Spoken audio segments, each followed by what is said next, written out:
Study copies पे स्वागत है। यहाँ हम बात करेंगे भक्ति और सूफी आंदोलन की। ये जो है मेडिवल हिस्ट्री चल रही है और इससे पहले सल्तनत काल का जो कला स्थापत्य है, साहित्य है, प्रशासन है, सारी चीज़ें कंप्लीट हो चुकी हैं। प्ले लिस्ट में पड़ी हुई हैं मेडिवल हिस्ट्री की। घटना चक्र यूपीपीएससी आरओ एपीएस के लिए बहुत ही ज़्यादा इम्पोर्टेंट है। पीसीएस प्री के लिए भी इम्पोर्टेंट है। जैसा कि आप लोगों को पता है पीसीएस में अब की बार जो है बम्पर वैकेंसी आने वाली है, तो घटना चक्र कंप्लीट कर लीजिए अगर प्री जो है क्वालिफाई करना है। वो चाहे आपका हिस्ट्री का हो, जियोग्राफी, पॉलिटी, इकोनॉमी, सारी घटना चक्र जो है इसमें आईएएस तक के क्वेश्चन जो है आपको देखने को मिलते हैं। चलिए शुरू करते हैं। फिलहाल भक्ति आंदोलन का उदय सर्वप्रथम द्रविड़ देश में होता है। द्रविड़ समझते हैं ना, द्रविड़ देश मतलब आपका दक्षिण में होता है। वहाँ उसका प्रचार उत्तर में किया जाता है। मतलब सबसे पहले अगर भक्ति आंदोलन की बात करें तो आपका दक्षिण में चालू हुआ, उधर से होते हुए उत्तर में आया। ठीक, भागवत पुराण में कहा गया है कि भक्ति द्रविड़ देश में जन्मी, कर्नाटक में विकसित हुई तथा कुछ काल तक महाराष्ट्र में रहने के बाद गुजरात में पहुंचकर जीर्ण हो गई, मतलब एक हिसाब से खत्म हो गई। भक्ति आंदोलन का सूत्रपात दक्षिण में 8वीं सदी में महान दार्शनिक शंकराचार्य के उदय के साथ हुआ। जो भी आपके दार्शनिक थे 8वीं सदी में शंकराचार्य के साथ हुआ, जिन्होंने विशुद्ध अद्वैतवाद का प्रचार किया। जो अद्वैतवाद का प्रचार किया है वो आपके शंकराचार्य जी ने किया है 8वीं सदी में। इन्हीं के समय से भक्ति आंदोलन शुरू भी होता है। भक्ति आंदोलन को दक्षिण के वैष्णव, आलवार संतों और सेव नयनार संतों ने प्रचारित किया है। जो अलवार संत होते थे वो वैष्णव होते थे, जो नयनार होते थे वो सेव होते थे। सेव मतलब जो शिव की पूजा करते थे, वैष्णव जो कि विष्णु की पूजा करते थे। तो जो अलवार संत थे वो आपके विष्णु होते थे और जो नयनार संत होते थे वो आपके सेव होते थे। इतनी चीज़ें आप समझ सकते हैं, ये क्वेश्चन आए हुए भी हैं। भक्ति आंदोलन का पुनर्जन्म 15वीं-16वीं सदी में हुआ। जो भक्ति आंदोलन का पुनर्जन्म होता है दोबारा से, वो आपका 15वीं और 16वीं शताब्दी में होता है, जब इसके नेतृत्व की बागडोर कबीर, नानक, तुलसी, सूर और मीराबाई ने संभाली तब। ठीक, मध्यकालीन भारत में सूफियों के उद्भव से समाज में समरसता फैलाने में मदद मिली। जब मध्यकालीन भारत आता है आपका, ठीक, वही मोहम्मद बिन कासिम से चालू होता है आपका, वो मध्यकालीन भारत होता है। और फिर धीरे धीरे जो है आपका वो 1526 में पानीपत का युद्ध हुआ, तो वहीं से मध्यकालीन भारत का एकदम से शुरुआत होता है। तो वहाँ से क्या होता है, सूफियों का उद्भव चालू होता है मुगल काल से। ये सूफी ध्यान, साधना और कठोर श्वास नियमन, मतलब कठोर श्वास नियमन जैसे यौगिक क्रियाओं को किया करते थे। वे एकांत में कठोर यौगिक व्यायाम भी करते थे। ठीक, व्यायाम भी करते थे और समाज में एकता और सौहार्द फैलाने तथा श्रोताओं में आध्यात्मिक हर्षोन्माद उत्पन्न करने के लिए गीतों और संगीत का सहारा लेते थे। मतलब जो भी श्रोतागण होते थे उनको जो है बढ़िया से एंटरटेन करने के लिए गीत और संगीत का सहारा भी लेते थे। ये सूफी संत जो होते थे ये कठोर यौगिक व्यायाम करते थे, अपना जो है श्वास वगैरह जो होता था उस पर यौगिक क्रिया करते थे, श्वास नियमन करते थे। तो ये सारी चीज़ें थी, समझिए बात को। कामरूप, जिसे कि आज असम कहा जाता है, पहले असम का पुराना नाम कामरूप था। वहाँ पर वैष्णव धर्म को लोकप्रिय बनाने के लिए शंकर देव ने कार्य किया है। जो मतलब असम में अगर वैष्णव धर्म की शुरुआत किसी ने की है तो वो आपके शंकर देव ने की है। एकेश्वरवाद उनके धर्म का मूल उद्देश्य था। एकेश्वरवाद मतलब होता है ईश्वर एक ही है, दूसरा कोई नहीं है। तो शंकर देव जी ने ये चीज़ें बताई थी। कहाँ पर? असम में। असम का पुराना नाम कामरूप है। वे विष्णु व उनके अवतार कृष्ण को अपना अभिष्ट मानते थे। मतलब वो वैष्णव थे, तो इसी तरह से समझ सकते हैं। जो अलवार संत थे, अभी बताया मैंने, अलवार संत वैष्णव होते थे। नयनार संत शिव के उपासक होते थे। उन्होंने एक शरण संप्रदाय की स्थापना की है। तो एक शरण संप्रदाय की स्थापना किसने की? शंकर देव ने की। वे कर्मकांड एवं मूर्ति पूजा दोनों के विरोधी थे। जो कर्मकांड आपका कथा, भागवत, पुराण, ये सारी चीज़ें होती हैं, इनके विरोधी थे। मूर्ति पूजा के विरोधी थे जो कि चलती है, उस पर भी उनका जो है कटाक्ष था कि मूर्ति पूजा सही नहीं। किसका? आपके शंकर देव का। वे असम के चैतन्य के रूप में प्रसिद्ध हुए। असम के चैतन्य जो थे, चैतन्य एक ऋषि थे जो कि बंगाल से रिलेटेड हैं, और तो इसी तरह से उनके ऊपर असम के चैतन्य ने कहा जाता है। और चैतन्य जो भगवान जो थे वो कृष्ण के उपासक थे। उन्हें जो है कृष्ण का अवतार भी माना जाता है चैतन्य भगवान को, तो इतना मान सकते हैं।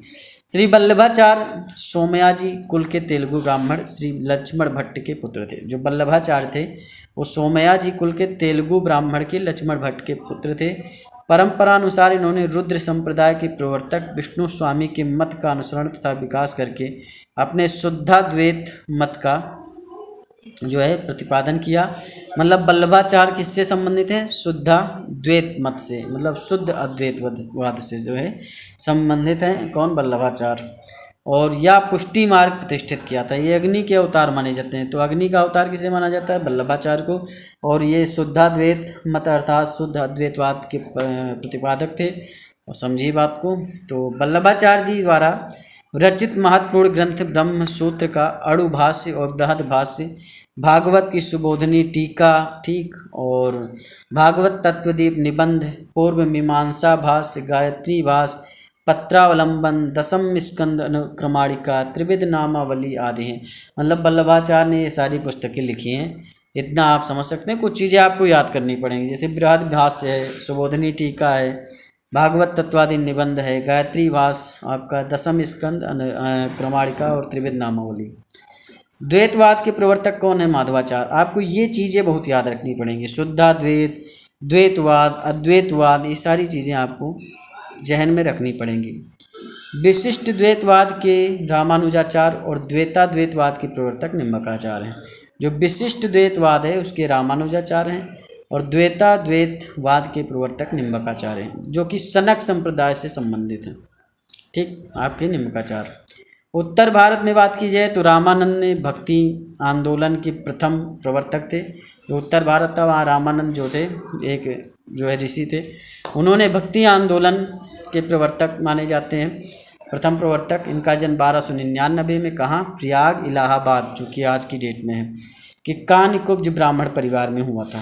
ये सगुण ईश्वर में विश्वास करते हैं। सगुण मतलब जो साक्षात जिनकी मूर्ति पूजा की जाती है, निर्गुण मतलब जिनकी मूर्ति पूजा नहीं की जाती। तो ये सगुण के जो है विश्वास करते थे।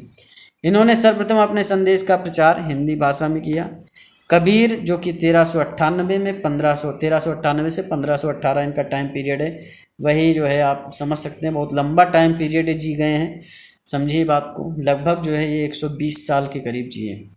तो ये रामानंद के 12 शिष्यों में से प्रमुख थे कबीरदास। लोक परंपरा के अनुसार उनका जन्म किसी विधवा ब्राह्मणी के गर्भ से वाराणसी के समीप हुआ था तथा पालन पोषण एक जुलाहा दंपत्ति नीरू और नीमा ने किया था। ये याद रखना कबीर के बारे में कि इनका जन्म वाराणसी के समीप हुआ था और जुलाहा दंपत्ति नीरू और नीमा ने इनका पालन पोषण किया था। बीजक जो है वो संत कबीर के उपदेशों का संकलन है, जो कबीर पंथी संप्रदाय के मानने वालों का पवित्र ग्रंथ है। ठीक, जो कबीर पंथी होते हैं उनका बीजक बहुत महत्वपूर्ण ग्रंथ है। सबद, साखी, रमैनी सब कबीर की रचनाएं हैं, परंतु धर्मदास के साथ उनके संवादों का जो संकलन है वो अमर मूल है। जो अमर मूल ग्रंथ है इनका, उसमें धर्मदास के साथ इनके संवाद हैं। और संत मलूक दास का जन्म जो है लाला सुंदर दास खत्री के घर में हुआ था। तो मलूक दास ने बहुत बढ़िया लिखा है कि अजगर करे न चाकरी, पंछी करे न काज, और दास मलूका कह गए सबके दाता राम। तो ये इन्हीं की चौपाई है। तो संत मलूक दास का जन्म कहाँ हुआ? लाला सुंदर दास खत्री के घर में हुआ है 1574 ईस्वी में। कड़ा धाम जो कि आपका प्रतापगढ़ में पड़ता है। ठीक, माता रानी का वहाँ मंदिर है। ऐसा माना जाता है कि जो जब सती माता का जो कड़ा गिरा था ना, भगवान शिव ने लेकर जो है भ्रमण कर रहे थे, तो उस समय जो है वो विष्णु जी ने चक्र से उनके जो है अंगों का विच्छेदन शुरू किया। तो कड़ा जो था माता जी का वो आपका कड़ा धाम में ही गिरा था। ठीक, जो कि आपके वर्तमान कौशाम्बी जिले में। गुरु घासीदास का जन्म दिसंबर 1576 में छत्तीसगढ़ में हुआ और रायपुर जिले के गिरोधपुरी गांव में हुआ। उनके पिता महंगूदास और माता अमरोतिन बाई थी, जो भगवान शिव की प्रतिष्ठा में भारत के विभिन्न 12 ज्योतिर्लिंगों की इन्होंने स्थापना की है। ये भगवान शिव की जो प्रतिष्ठा है, भारत के विभिन्न 12 ज्योतिर्लिंग स्थापित किए हैं। केदारनाथ, विश्वनाथ, वैद्यनाथ, महाकालेश्वर, ओंकारेश्वर, नागेश्वर, सोमनाथ, त्र्यंबकेश्वर, घृष्णेश्वर, भीमाशंका, मल्लिकार्जुन स्वामी, रामेश्वरम, ये 12 ज्योतिर्लिंग हैं। गुरु नानक की बात करें तो गुरु नानक का जन्म जो है 1469 में होता है। ठीक, तलवंडी नामक स्थान में। अब यह ननकाना साहिब कहलाता है और ये इस समय पंजाब में है। ठीक, पंजाब जो कि पाकिस्तान में। देखिए पंजाब आपका हिंदुस्तान में भी है और पाकिस्तान में, दोनों जगह है। ननकाना साहिब पे अभी बवाल हुआ था कुछ दिनों पहले, समझिए बात को। तो ये ननकाना साहिब इस समय पाकिस्तान में जो पंजाब है वहाँ पर है। और गुरु नानक की मृत्यु 1539 में डेरा बाबा में होती है। करतारपुर ये भी पाकिस्तान में है। तो कहते ना करतारपुर कॉरिडोर खुल गया है, तो ये वही वाला है, समझिए बात को। गुरु नानक 1469 1539 में सिख धर्म की स्थापना की थी। और सिकंदर लोधी 1489 1517 मतलब इन्हीं के समय रहते हैं। तो गुरु नानक जब सिख धर्म की स्थापना करते हैं उसी समय सिकंदर लोधी का टाइम पीरियड चला करता है 1489 से 1517। नानक जो है एकेश्वरवाद में विश्वास करते थे और निर्गुण ब्रह्म की उपासना पर बल देते थे। मतलब वो सगुण पे नहीं देते थे। वो कहते थे मूर्ति पूजा वगैरह बेकार भी नहीं कहते थे तो अच्छी भी नहीं कहते थे। वो कहते थे कि हाँ एकेश्वरवाद, एक ही ईश्वर है। गुरु नानक का कहना था ईश्वर व्यक्ति के गुणों को जानता है, ठीक, व्यक्ति के गुणों को जानता है, पर उसकी जात के बारे में नहीं पूछता है, क्योंकि दूसरे लोक में कोई जात नहीं है। गुरु नानक ने गुरु का लंगर नाम से मुक्त सामुदायिक रसोई की शुरुआत की। जो लंगर व्यवस्था किसने शुरू की? गुरु नानक ने शुरू की। उनके अनुयायी किसी की भी जाति पर ध्यान दिए बिना एक साथ भोजन करते थे।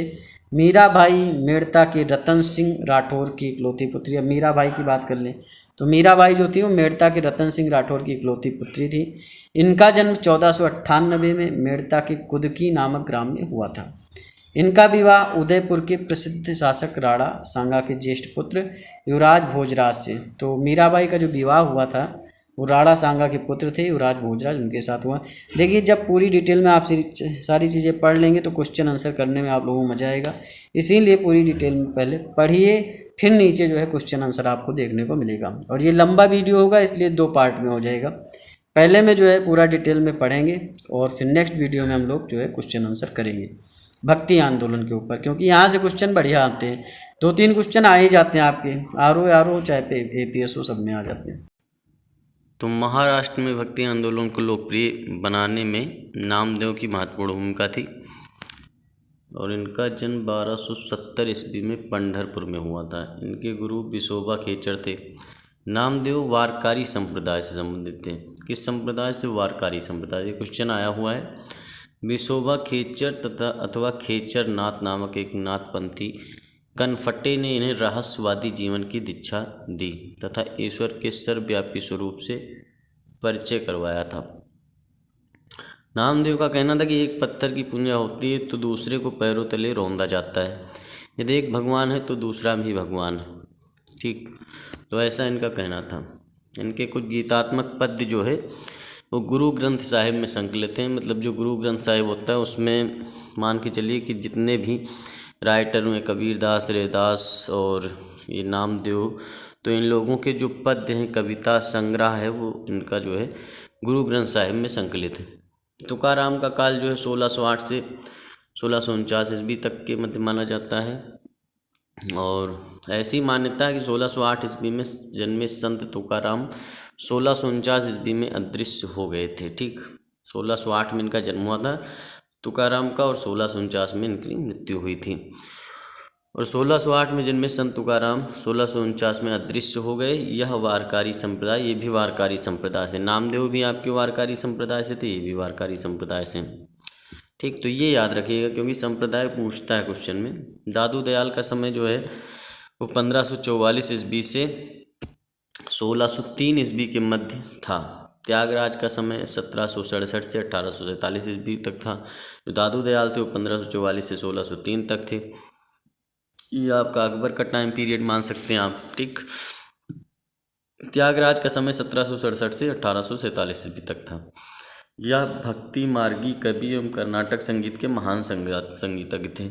मतलब जो कर्नाटक संगीत है, ठीक, उसके महान संगीतज्ञ की बात आएगी अगर, तो आप त्यागराज को टिक करेंगे। भक्ति आंदोलन के प्रसिद्ध संत महाप्रभु चैतन्य, ठीक। इनका जन्म बंगाल के नदिया जिले में हुआ। इनका टाइम पीरियड था 1486 से 1534। तो इनका जन्म कहाँ होता है? बंगाल के नदिया जिले में। एक संभ्रांत ब्राह्मण परिवार में इनका जन्म हुआ था। उनके पिता का नाम जो था, जो आपके महाप्रभु चैतन्य थे, इनके पिता थे जगन्नाथ मिश्रा जी। माता थी इनकी सची देवी। चैतन्य के बचपन का नाम निमाई था। तो पूछ लिया जाता है कि महाप्रभु चैतन्य जो थे वो कृष्ण भक्त के अनुयायी थे, तो इनका बचपन का नाम क्या था? तो इनका बचपन का नाम निमाई था। चैतन्य ने कृष्ण को अपना आराध्य बनाया तथा उन्हीं की भक्ति का प्रचार किया। ठीक, तो ये सारी चीज़ें।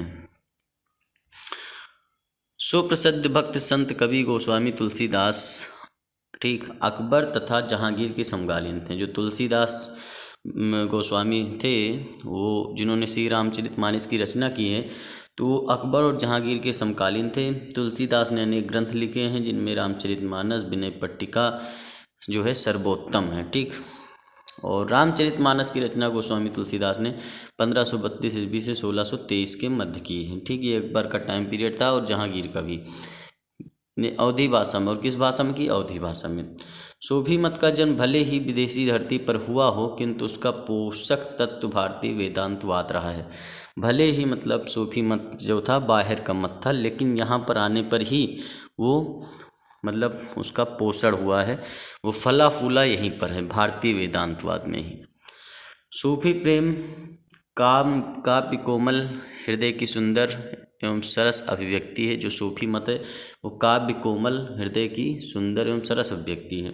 कुछ विद्वानों के अनुसार सूफी मत पर 4 दार्शनिक प्रभाव हैं। ठीक, जो सूफी मत होता है उस पर 4 दार्शनिक प्रभाव पड़ता है। जैसे आर्यों का अद्वैतवाद और विशिष्टाद्वैतवाद जो है इस पर प्रभाव डालता है। ठीक, ये क्वेश्चन आ जाता है कि सूफी मत पर किसका ज़्यादा प्रभाव पड़ता है, ये IAS तक के क्वेश्चन में आता है, तो ये चीज़ें आप जानिए।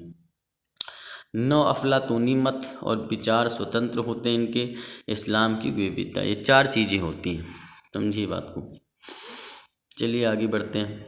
चिश्तिया सूफी मत की स्थापना जो है, जो चिश्तिया सूफी मत है उसकी स्थापना कहाँ पे होती है? वो अफ़गानिस्तान के चिश्त में आबू इसहाक समी चिश्ती और उनके शिष्य ख्वाजा अबू अहमद अब्दाल ने की थी। किंतु भारत में सर्वप्रथम इसका प्रचार ख्वाजा मोइनुद्दीन चिश्ती के द्वारा हुआ। मतलब जो चिश्तिया सूफी मत है उसकी जो स्थापना की बात करें तो अफ़गानिस्तान के चिश्त में हुई। किसके द्वारा? अबू समी चिश्ती के द्वारा, अबू इसहाक समी चिश्ती के द्वारा। लेकिन उनके शिष्य ख्वाजा अबू अहमद अब्दाल ने की थी। ठीक, इनके शिष्य ने की थी, इन्होंने नहीं की थी। ख्वाजा अबू अहमद अब्दाल ने चिश्तिया सूफी मत की स्थापना अफ़गानिस्तान में की, लेकिन भारत में इसका जो प्रचार हुआ है वो ख्वाजा मोइनुद्दीन चिश्ती के द्वारा हुआ है। वे 12वीं शताब्दी में मोहम्मद गौरी की सेना के साथ भारत आए थे। कौन? ख्वाजा मोइनुद्दीन चिश्ती। तो पूछ लिया जाता कि ख्वाजा मोइनुद्दीन चिश्ती किसके साथ भारत आए, तो आप बता दीजिए, सिंपल सी बात, मोहम्मद गौरी के साथ आए थे। उन्होंने अजमेर में अपना निवास स्थान बनाया। 1236 में इनकी मृत्यु हो जाती है। किसकी? ख्वाजा मोइनुद्दीन चिश्ती की। 1236 वही रजिया सुल्तान वाला टाइम पीरियड होता है जब इल्तुतमिश की मृत्यु होती है, तब ख्वाजा मोइनुद्दीन चिश्ती की मृत्यु होती है, इतना आप मान सकते हैं।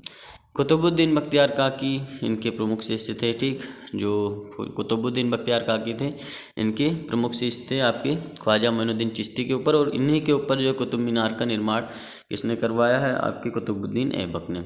निसापुर के हारून में ख्वाजा मोइनुद्दीन चिश्ती ख्वाजा उस्मान चिश्ती हरूनी के शिष्य बने थे। ठीक, निसापुर के हारून में ख्वाजा मोइनुद्दीन चिश्ती ख्वाजा उस्मान चिश्ती हरूनी के शिष्य बने थे। ये इनके गुरु थे ख्वाजा मोइनुद्दीन चिश्ती के। शेख फरीदुद्दीन गंज ए सकर चिश्ती सिलसिले के सूफी संत थे। ठीक, ये चिश्ती सिलसिला की सूफी संत थे जो बाबा फरीद के नाम से प्रसिद्ध थे। तो बाबा फरीद का कभी कभी नाम आ जाता है कि बाबा फरीद का पूरा नाम बताइए, तो शेख फरीदुद्दीन गंज ए सकर आप बता सकते हैं। इन्हीं के प्रयत्नों के फलस्वरूप चिश्तिया सिलसिले को भारत में लोकप्रियता मिली। इनका सबसे महत्वपूर्ण योगदान वे रचनाएं हैं जो गुरु ग्रंथ साहिब में संकलित हैं। गुरु ग्रंथ साहिब में इनकी भी रचनाएं संकलित हैं। ये बलबन के दामाद थे। ठीक, जो बाबा फरीद थे किसके दामाद थे? बलबन के। शेख निजामुद्दीन औलिया के आध्यात्मिक गुरु हजरत बाबा फरीदुद्दीन मसूद गंज सकर, मतलब जो शेख निजामुद्दीन औलिया के जो आध्यात्मिक गुरु थे यही थे बाबा फरीद, इतना मान लीजिए। तो बाबा फरीद इनके गुरु थे आपके शेख निजामुद्दीन औलिया के। और इनके अन्य प्रमुख शिष्य की बात करें जो बाबा फरीद हैं, इनके अन्य प्रमुख अलाउद्दीन साबिर कलियारी और नसीरुद्दीन चिराग देहलवी थे। शेख निजामुद्दीन औलिया की दरगाह दिल्ली में स्थित है। ठीक, ये भी क्वेश्चन बहुत बार आया हुआ है, बहुत जगह पूछा गया है, तो याद रखिएगा। 1325 ईस्वी में निजामुद्दीन औलिया की मृत्यु हो जाती है, 1325 में। 1325 वही टाइम पीरियड जब मोहम्मद बिन तुगलक जो है स्टार्ट करता है अपना शासन। मोहम्मद बिन तुगलक का शासन कितना होता है? 1325 से 1351। उन्हें गियासपुर दिल्ली में दफनाया जाता है, शेख निजामुद्दीन औलिया को। शेख निजामुद्दीन औलिया ने 7 सुल्तानों का राज्य देखा है, और आपके अमीर खुसरो ने भी 7 सुल्तानों का राज देखा है।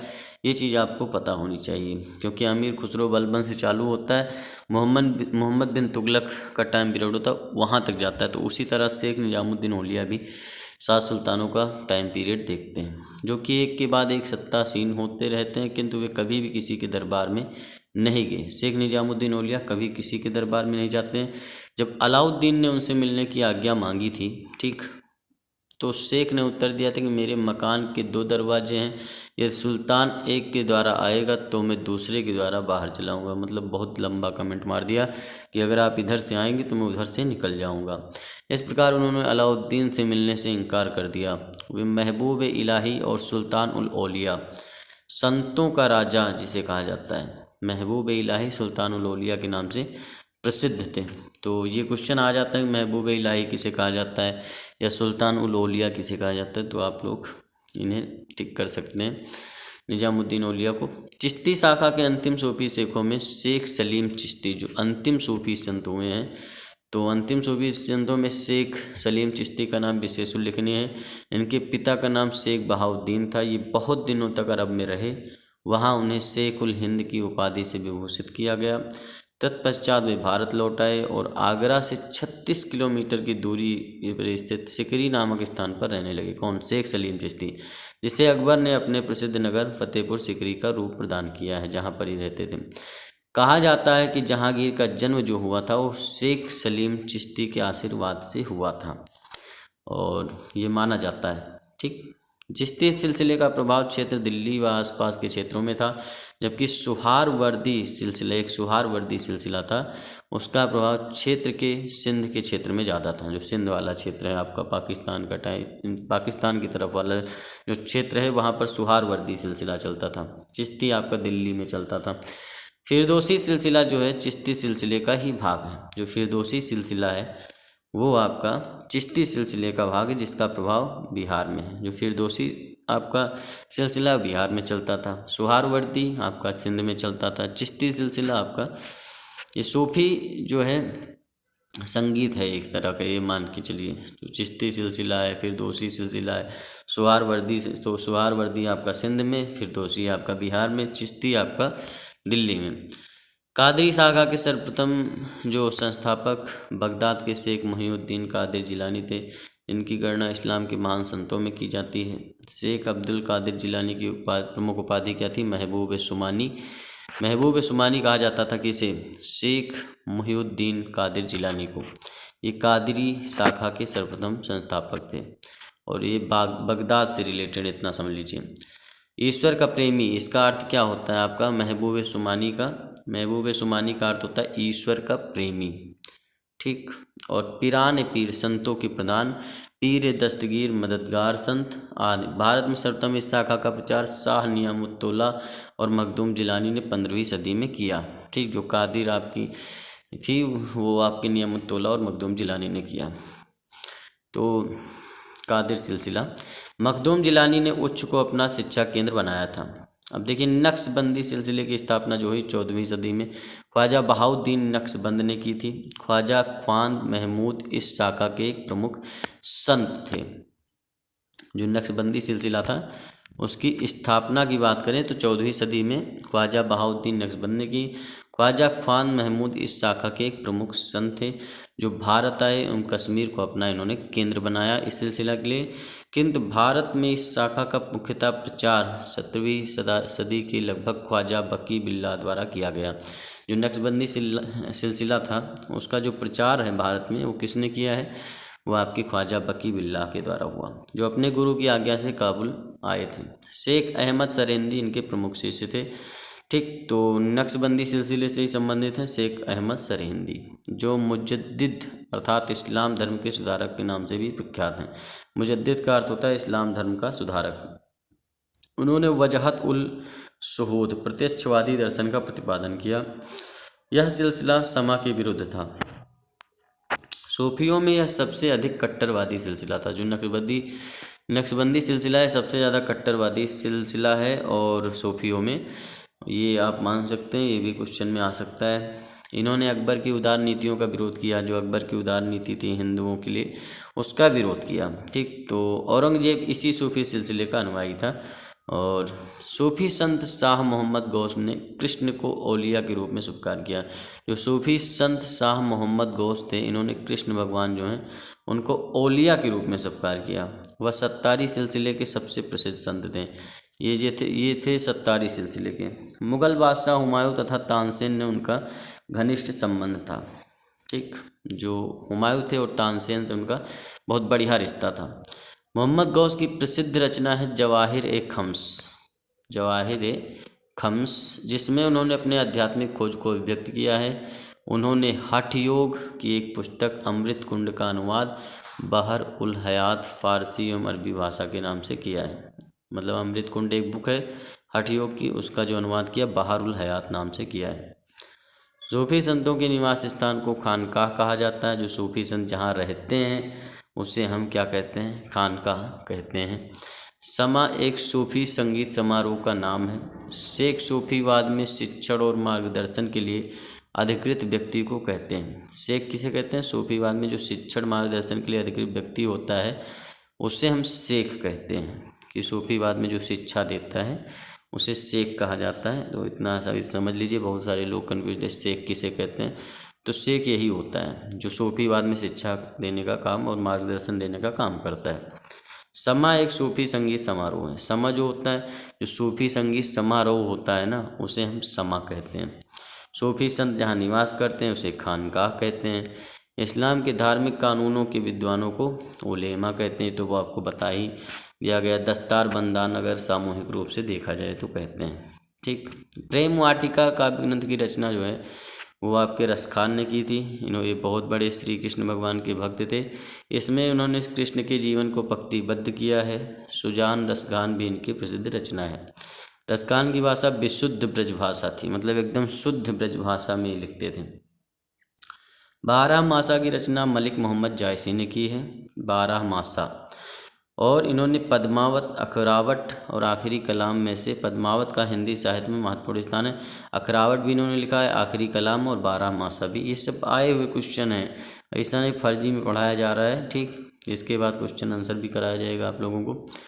तो 12 मासा पद्मावत का ही एक भाग है। उत्तर प्रदेश में बाराबंकी से लगभग 12 किलोमीटर दूर स्थित देवा शरीफ में प्रसिद्ध सूफी संत हाजी वारिस अली शाह की मजार स्थित है। तो हाजी वारिस अली शाह की मजार कहाँ है? बाराबंकी के देवा शरीफ में। अब ईसा मसीह के बारे में बात कर लेते हैं हम लोग। ईसा मसीह का जन्म लगभग 4 ईसा पूर्व में यहूदिया प्रांत के बेथलहेम नामक नगर में हुआ। ईसाई मान्यता के अनुसार ईसा मसीह सूली पर चढ़ाए जाने के तीसरे दिन पुनर्जीवित हो जाते हैं, फिर से जीवित हो जाते हैं, और इसी की याद में ईस्टर त्यौहार मनाया जाता है। तो इसी की याद में कि वो तीसरे दिन जीवित हो गए थे, तो ईस्टर त्यौहार इसी के लिए मनाया जाता है। गुड फ्राइडे ईसा मसीह के शहीदी दिवस के रूप में ईसाइयों द्वारा मनाया जाता है। गुड फ्राइडे मतलब जिस दिन उन्हें उस पर क्रॉस पे लटकाया गया था, तो गुड फ्राइडे वही होता है। ईस्टर होता है कि वो पुनर्जीवित हो गए थे, तो उसके लिए। बाइबल की बात करें तो बाइबल जो है इनका प्रमुख ग्रंथ है, और बाइबल के अनुसार ही ईसा मसीह को शुक्रवार के दिन ही सूली दी गई थी। और असीसी के संत फ्रांसिस 1181 से 1226, और ऐसे ईसाई संत थे जो पशु पक्षियों से प्रेम करने के लिए विख्यात हैं।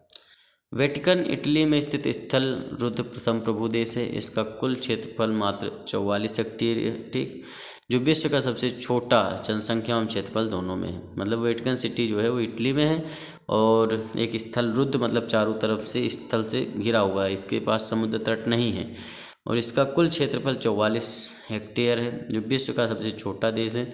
या रोम के पादरी, जिन्हें पोप भी कहा जाता है, के द्वारा शासित है। जो रोम के पादरी होते हैं और उन्हें पोप कहा जाता है, और उन्हीं के द्वारा ये शासित होता है।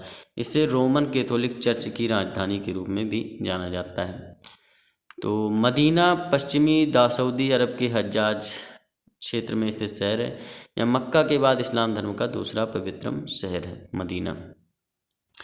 तो ये सारी चीज़ें हो चुके हैं। क्वेश्चन आंसर हम नेक्स्ट वीडियो में कराएंगे, क्योंकि ये लंबा वीडियो हो चुका है। तो क्वेश्चन आंसर नेक्स्ट वीडियो में होगा। इसे आप सही से देखिए, रफ कॉपी ले लीजिए, जो भी नहीं आता है उसे लिखिए, और जब आप अगले वीडियो में क्वेश्चन आंसर करेंगे तो चीज़ें आपको समझ में आएंगी। चैनल को सब्सक्राइब करिए, लाइक करिए, कमेंट करिए। धन्यवाद, थैंक यू, शुक्रिया।